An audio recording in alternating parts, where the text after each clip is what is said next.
Nanawagan si Pangulong Ferdinand Marcos Jr. na wakasan na ang kasakiman at abuso sa kapangyarihan at harapin ang galit ng taong bayan sa pamamagitan ng reforma at konkretong aksyon. Ipinahayag ito ng Pangulo kasabay ng panunumpa ng mga bagong opisyal ng League of Vice Governors of the Philippines sa Malacanang. Si Creslin Cataro magbabalita. Hinimok ni Pangulong Ferdinand Marcos Jr. ang mga bise-gobernador ng bansa na palakasin ang integridad at kredibilidad sa paglilingkod bayan, kasabay ng pagtutok sa pangangailangang tugunan ang hinaing ng kanilang mga nasasakupan.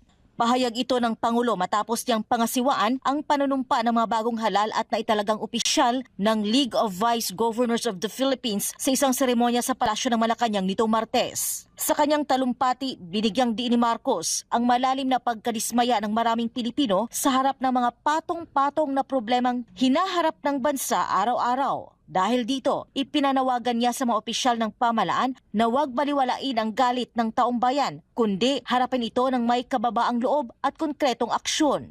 Kasabay nito, nagbigay babala rin si Marcos laban sa mga umaabuso sa kapangyarihan at ginagamit ang posisyon para sa pansariling interes. The unscrupulous abuse of power and greed must come to an end. Dismayado ang maraming Pilipino dahil sa mga patong-patong na isyong lumulunod sa kanila araw-araw. Our people are exhausted. They are disappointed. They are angry. And as I have said before, their rage is valid.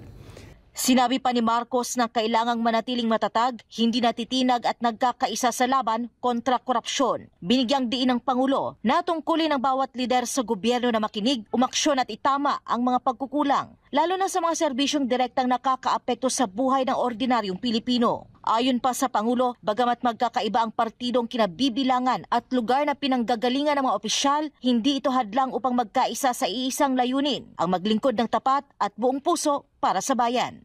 Patunayan natin na wala sa kulay ng politika ang tunay na paglilingkod. Ito ay nasa puso, nasa konsyensya, at higit sa lahat ay nasa gawa. I know we have it in us to deliver the service to our people, right that which they rightfully deserve. Ibigay natin yun sa kanila, ibigay natin sa mga anak at apo natin ang isang pamahalaang marangal at maipagmamalaki nila. Para sa Diyos at sa Pilipinas kong mahal, ito si Creslin Catarong, SMNI News.